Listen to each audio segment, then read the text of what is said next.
Bom dia, boa tarde, boa noite, tudo bem com vocês?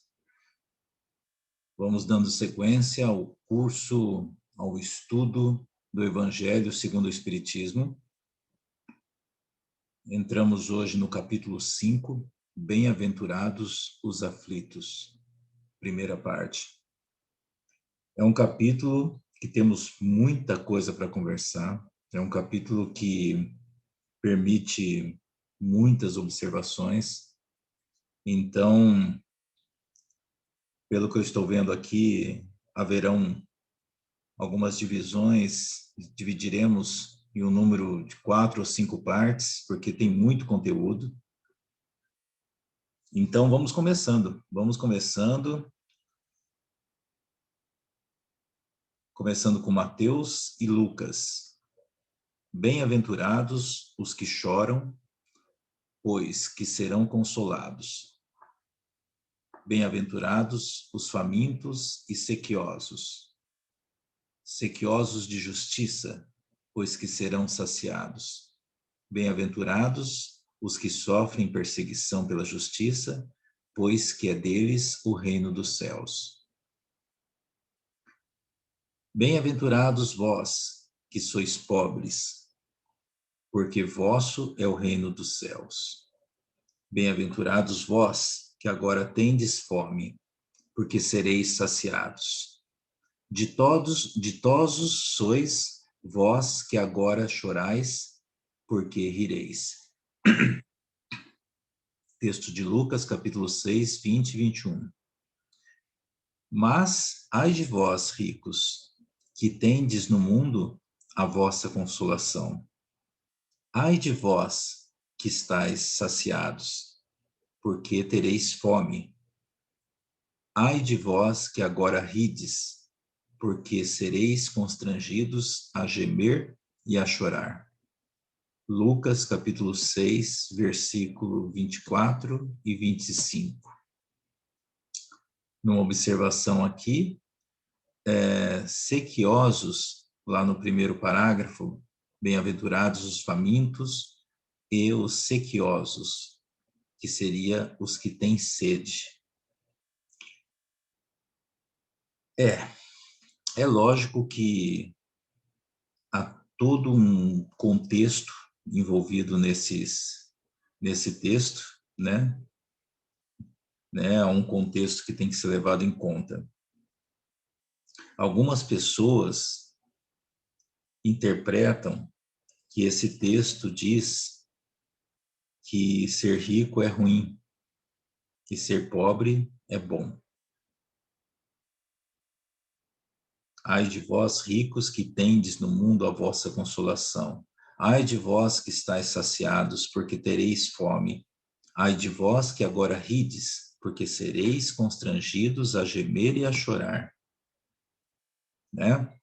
Algumas religiões se norteiam baseando-se nisso, que tem que entregar todas as coisas para ser pobre, mas rico de espírito. Por ser rico, não é tão bom. E algumas se aproveitam e dizem para os fiéis: dá todo o seu dinheiro e seja pobre, porque o pastor fica rico, o ministro fica rico.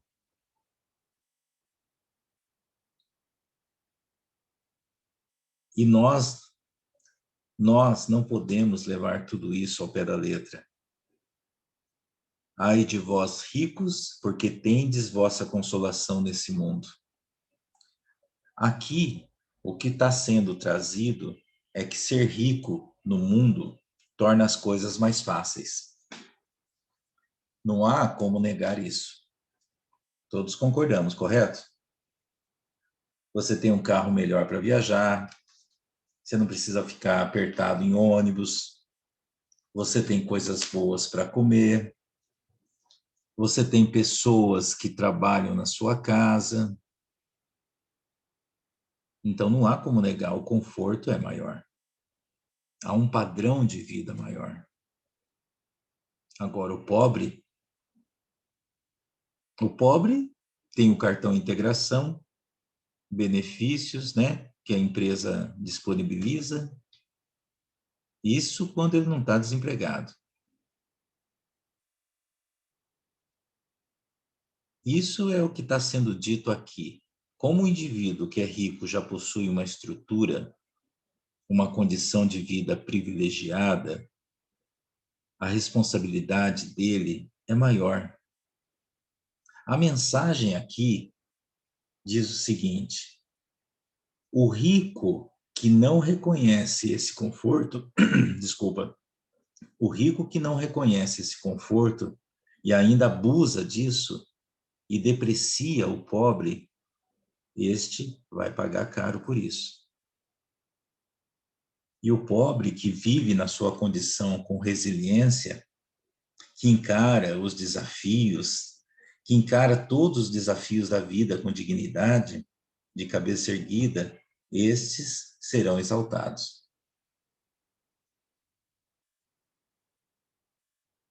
5.1 Justiça das aflições. Item 3. Somente na vida futura podem efetivar-se as compensações que Jesus promete aos aflitos da terra. Sem a certeza do futuro, essas máximas seriam um contrassenso. Mais ainda, seriam um engodo. Mesmo com essa certeza, dificilmente se compreende a conveniência de sofrer para ser feliz. Dizem, para se ter maior mérito. Mas então pergunta-se, por que sofrem uns mais que os outros? Por que nascem uns na miséria e outros na opulência, sem coisa alguma haverem feito que justifique essas posições? Por que uns nada conseguem, ao passo que a outros tudo parece sorrir? Todavia, o que ainda menos se compreende é que os bens e os males sejam tão desigualmente repartidos entre o vício e a virtude, e que os homens virtuosos sofram ao lado dos maus que prosperam. A fé no futuro pode consolar e infundir paciência, mas não explica essas anomalias que parecem desmentir a justiça de Deus. Forte, né?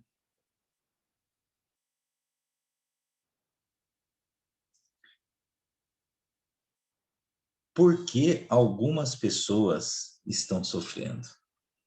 Por quê? Existe alguma justiça nisso?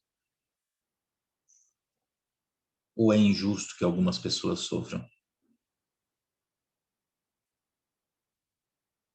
Porque isso tudo é a base de compreensão dos conceitos. O que leva muitas pessoas a não acreditarem em Deus é justamente isso. Esse capítulo 5, Bem-aventurados aflitos, já deu origem a muitas palestras, muitos seminários, muitos debates. A importância desse capítulo é o seguinte: quando você compreende a justiça das aflições, aí você sente que está diante de um Deus justo. Entenderam? Quando você compreende que existe injustiça, você não entende como alguém pode nascer sem o movimento das pernas e o outro nasce com as pernas normais, sem problema algum. Por que uns nascem com a vida confortável, um padrão de vida maravilhoso, e outros passam fome? E aí, uns chegam a afirmar: se existe Deus, por que tem criança pobre? Se existe Deus, por que existe criança doente? Então, esse inconformismo acontece porque isso foi o que muitas religiões pregaram ao longo do tempo. Deus é bom, Deus é justo, Deus nos ama. Como elas não acreditam na reencarnação, e por não acreditar na reencarnação, não existe a lei da causa e efeito, né? E por não haver a lei de causa e efeito, elas tiveram que associar a uma outra coisa. Essas aflições do mundo. Aí entrou a figura do Satanás.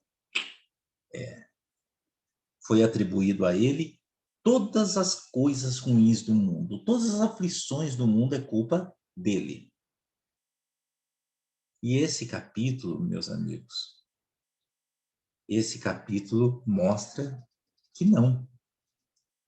Que o que acontece de ruim com cada indivíduo é responsabilidade de cada indivíduo. Primeiro parágrafo aqui, ó. Somente na vida futura podem efetivar-se as compensações que Jesus promete aos aflitos da terra.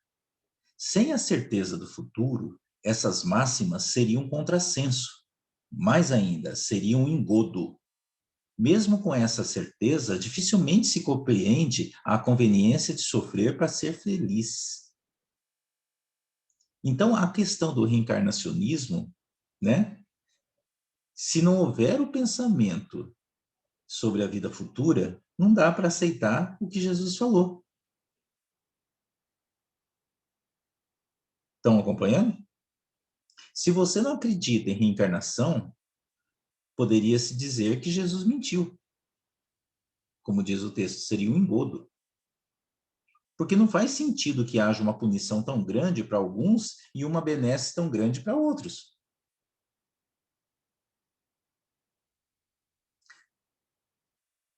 Seria, aqui ó, seria a certeza do futuro, essas máximas seriam um contrassenso, mais ainda, seria um engodo. Mesmo com essa certeza, dificilmente se compreende a conveniência de sofrer para ser feliz.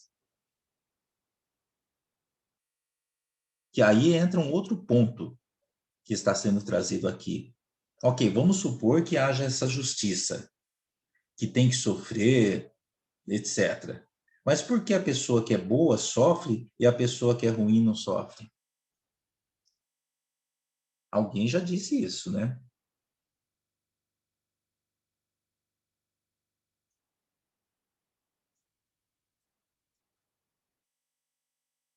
Vamos continuando aqui. E dizem para ter o maior dizem para se ter o maior mérito. Aí então pergunta-se por que uns sofrem mais que os outros, porque uns nascem na miséria e outros na opulência, sem nada, sem coisa alguma haverem feito que justifique essas posições. Por que uns nada conseguem ao passo que outros tudo parecem sorrir? É isso. Todavia, o que menos ainda se compreende é que os bens e os males sejam tão desigualmente repartidos entre o vício e a virtude, e que os homens virtuosos sofram ao lado dos maus que prosperam. A fé no futuro pode consolar e infundir paciência, mas não explica essas anomalias que parecem desmentir a justiça de Deus. Entretanto, desde que admita a existência de Deus, ninguém o pode conceber sem o infinito das perfeições. Ele necessariamente tem todo o poder, toda a justiça, toda a bondade, sem o que não seria Deus. Se é soberanamente bom e justo, não pode agir caprichosamente, nem com parcialidade. Logo, as vicissitudes da vida derivam de uma causa, e pois que Deus é justo, justa há de ser essa causa. Isso o de que cada um deve bem compenetrar-se. Por meio dos ensinos de Jesus, Deus pôs os homens na direção dessa causa, e hoje, julgando-o suficientemente maduro para compreendê-la, lhes revela completamente a aludida causa, por meio do Espiritismo. isto é, pela palavra dos Espíritos. Ou seja, não importa a imagem que você faz de Deus, se é um homem barbudo, se é uma luz branca brilhando no céu, isso não importa. O que importa é que essa imagem que significa Deus para você seja onipresente, onisciente e onipotente. Caso contrário, não é Deus. Então, se Deus é soberanamente bom e justo, não pode agir caprichosamente nem com parcialidade. Então, não é porque orei, nem porque eu sou mais bonito, nem porque eu estou na religião certa, que Deus vai gostar mais de mim. Não há, isso não acontece, não há parcialidade. Logo, aqui, ó, logo as vicissitudes da vida derivam de uma causa, e pois que Deus é justo, justa há de ser essa causa. Justa há de ser essa causa. Então, se você diz que acredita em Deus, você acredita que Deus é justo. Se Deus é justo, então tudo que acontece no mundo é justo. Pô, mas esse menininho ali que tá... É justo. Pô, e aquela menina que tá sofrendo? É justo. É doloroso. Eu sei que é doloroso. Mas, olha, nós enxergamos aquele menino, nós enxergamos aquela menina, mas o que tem ali é um espírito. É isso que temos que ter em mente. É um menininho de 4 anos, mas é um espírito milenar. Que talvez tenha sido um carrasco em outras vidas. Continuando aqui. Por meio dos ensinos de Jesus, Deus pôs os homens na direção dessa causa, e hoje, julgando-os suficientemente maduros para compreendê-la, lhes revela completamente a aludida causa, por meio do Espiritismo, isto é, pela palavra dos Espíritos. Então, justiça das aflições. Se as aflições são justas, é porque Deus é justo. Em suma, é isso. Item 5.2. Causas atuais das aflições. De duas espécies são as vicissitudes da vida. Ou, se o preferirem, promanam de duas fontes bem diferentes, que importa distinguir. Umas têm sua causa na vida presente, outras fora desta vida. Remontando-se à origem dos males terrestres, reconhecer-se-á que muitos são consequência natural do caráter e do proceder dos que o suportam.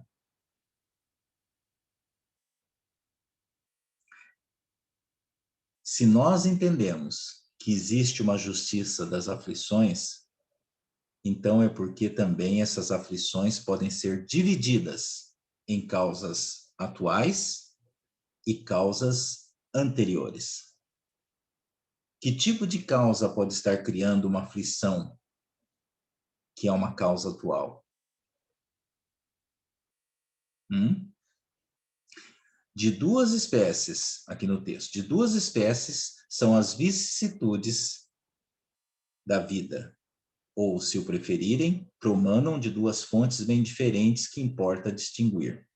Umas têm sua causa na vida terrestre, outras fora dessa vida. Remontando-se à origem dos males terrestres, reconhecer-se-á que muitos são consequência natural do caráter e do proceder dos que os suportam. O que é uma causa atual de uma aflição? Se nessa vida eu fumo cigarro até desenvolver o câncer, isso é causa atual dessa aflição. Se nessa vida eu nasço com problema no pulmão porque fumei na vida passada, isso é uma causa anterior. Então, o que me cabe é gerenciar essas causas anteriores, porque não tem como fugir.